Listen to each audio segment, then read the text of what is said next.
Selamat datang di Asteria PBSIA, acara yang akan mengupas berbagai isu penting dan menarik dalam kehidupan kita. Saya Sahra A akan menemani kalian dalam diskusi mengenai negara hukum dan penegakan hukum. Apakah negara kita benar-benar telah menerapkan prinsip negara hukum dengan baik? Bagaimana dengan penegakan hukumnya? Untuk membahas ini lebih dalam, kita sudah memiliki narasumber-narasumber yang akan memberikan wawasan menarik. Jadi, tetaplah bersama kami.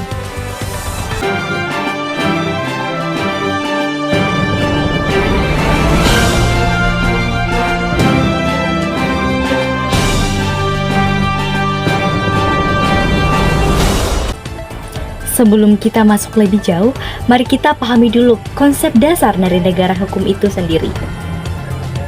Negara hukum adalah suatu sistem pemerintahan di mana kekuasaan dijalankan berdasarkan hukum, bukan atas dasar kehendak individu atau kelompok tertentu.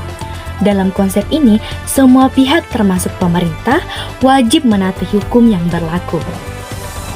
Konsep negara hukum memiliki beberapa prinsip utama, seperti adanya supremasi hukum, perlindungan hak asasi manusia, pembagian kekuasaan, dan adanya peradilan yang independen. Negara yang menerapkan prinsip ini menjamin bahwa hukum berlaku sama bagi semua warga negaranya tanpa terkecuali. Lalu, apa saja sih ciri-ciri utama dari negara hukum?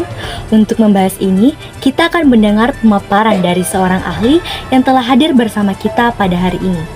Baik, saat ini kita sudah bersama dengan ahli, seorang pakar yang akan menjelaskan lebih lanjut mengenai ciri-ciri negara hukum.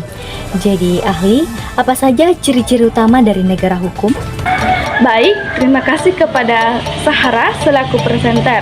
Semoga perspektif ini bisa menambah wawasan dan mendorong diskusi lebih lanjut tentang pentingnya negara hukum dalam kehidupan kita. Adapun ciri penting dari negara hukum, yang pertama, hukum bersumber pada Pancasila. Dalam negara hukum Indonesia, hukum bersumber pada nilai-nilai Pancasila yang menjadi pijakan moral dan etika dalam pembentukan hukum dan kebijakan. Yang kedua, berkedaulatan rakyat. Kekuasaan negara berasal dari rakyat dan dilaksanakan untuk kepentingan rakyat. Yang ketiga, pemerintahan berdasarkan atas sistem konstitusi atau undang-undang dasar. Konstitusi atau undang-undang dasar menjadi landasan hukum tertinggi yang mengatur tatanan pemerintahan dan hak-hak warga negara.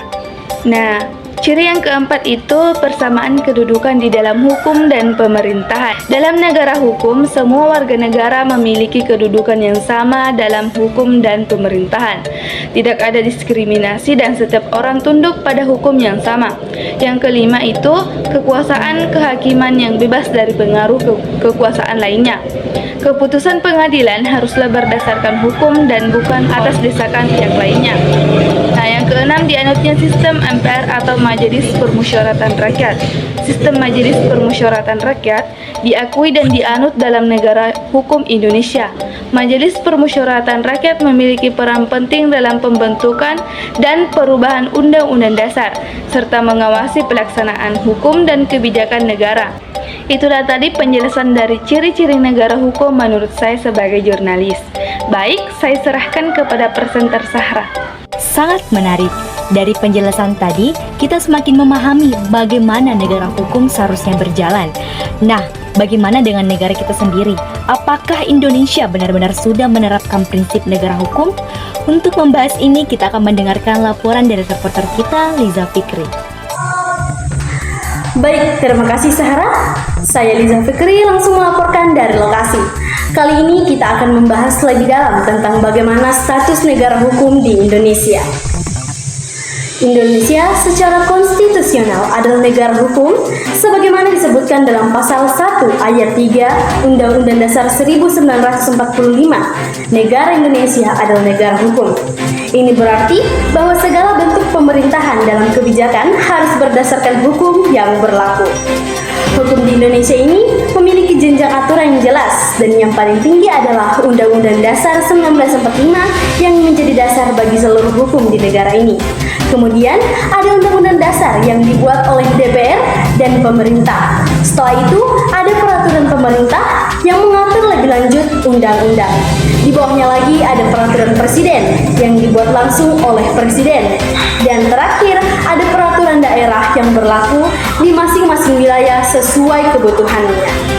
Semua ini ada supaya negara berjalan dengan tertib dan adil. Namun, dalam implementasinya masih ada berbagai tantangan seperti praktik korupsi, ketidakadilan dalam sistem peradilan, serta lemahnya penegakan hukum. Nah, bagaimana sebenarnya kondisi penegakan hukum di Indonesia? Saya akan berdiskusi lebih lanjut dengan narasumber kita, Aulia. Baik, terima kasih Liza. Jadi, penegakan hukum adalah proses di mana hukum yang sudah ditetapkan ditegakkan melalui berbagai lembaga dan mekanisme yang ada. Di Indonesia, penegakan hukum masih menghadapi banyak tantangan seperti rendahnya integritas aparat penegak hukum, lemahnya pengawasan, dan masih adanya ketidakadilan dalam proses hukum. Beberapa contoh kasus yang sering mencerminkan lemahnya penegakan hukum adalah kasus korupsi yang seringkali mendapatkan hukuman ringan dibandingkan dengan kasus kecil seperti pencurian. Ini menunjukkan bahwa meskipun Indonesia adalah negara hukum, penerapannya masih belum maksimal. Dan tujuan penegakan hukum ini adalah menciptakan ketertiban dan menjaga agar masyarakat patuh terhadap hukum dan mencegah terjadinya pelanggaran. Mencapai keadilan, memastikan bahwa setiap orang diperlakukan sama di hadapan hukum dan mendapatkan hak-haknya, dan menjamin bahwa hukum diterapkan secara konsisten dan diprediksi, serta melindungi hak asasi manusia, menjaga agar hak-hak dasar setiap orang dihormati dan dilindungi. Mungkin itu saja, saya kembalikan ke Terima kasih Aulia. Dengan berbagai permasalahan dalam penegakan hukum, penting untuk memahami bagaimana sistem aparatur penegak hukum bekerja. Untuk membahas lebih lanjut, terlebih dahulu saya kembalikan kepada Sahra. Baik, kita sudah mendengar bagaimana sistem penegakan hukum di Indonesia. Sekarang, bagaimana sebenarnya pendapat anak muda mengenai negara hukum dan penegakan hukumnya? Untuk itu, kita akan mendengar opini dari seorang vlogger Gen Z yang aktif membahas isu-isu sosial dan hukum. Kita sambut Alma Ida.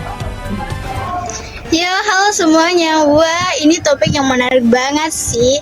Jadi gini ya, aparat penegak hukum itu punya peranan penting banget dalam menjaga ketertiban dan keadilan di Indonesia. Mereka itu ibarat tameng buat masyarakat. Tapi ya nggak bisa dipungkiri juga, kepercayaan masyarakat ke mereka kadang naik turun. Kenapa ya? Ya karena kita sering dengar isu ketidakadilan, korupsi, atau penyalahgunaan wewenang. Nah, biar kita nggak cuma bisa ngomong doang, kita juga harus ngerti siapa aja sih yang masuk dalam aparat penegak hukum ini. Nih, aku kasih tahu. Yang pertama, Kepolisian Republik Indonesia, ngurusin keamanan dan ketertiban. Kedua, Kejaksaan yang nuntut kalau ada kasus hukum. Ketiga, Mahkamah Agung dan Pengadilan yang ngasih keputusan akhir soal hukum. Keempat, KPK yang Kejaksaan yang nuntut kalau ada kasus hukum. Ketiga, Mahkamah Agung dan Pengadilan yang ngasih keputusan akhir soal hukum. Keempat, KPK yang basmi korupsi. Kelima, advokat atau pengacara yang belain hak warga di pengadilan. Keenam, Kementerian Hukum dan HAM ngatur kebijakan hukum dan hak asasi manusia. Nah, terus kita sebagai anak muda bisa ngapain? Banyak dong, edukasi diri tentang hukum, jangan sampai gampang dikibulin. Gunain hak sebagai warga negara, suarakan kebenaran, jangan terlibat korupsi sekecil apapun. Bijak di medsos, jangan sampai asal share info tanpa cek fakta. Intinya, kalau kita semua sadar dan peduli soal hukum, Indonesia pasti bisa lebih baik. Gitu aja sih dari saya, balik lagi ke presenter. Tanpa disadari, kita sudah sampai di penghujung acara channel Asteria A Diskusi pada kali ini. Dari diskusi kita hari ini, bisa kita simpulkan bahwa negara hukum bukan hanya soal peraturan, tapi juga bagaimana hukum itu ditegakkan dengan adil dan transparan.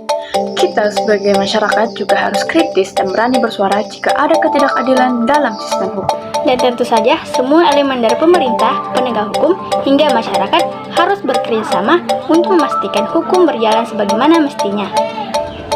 Sebagai warga negara, kita harus memahami hak dan kewajiban kita dalam hukum agar tidak mudah terjebak dalam ketidakadilan. Terima kasih.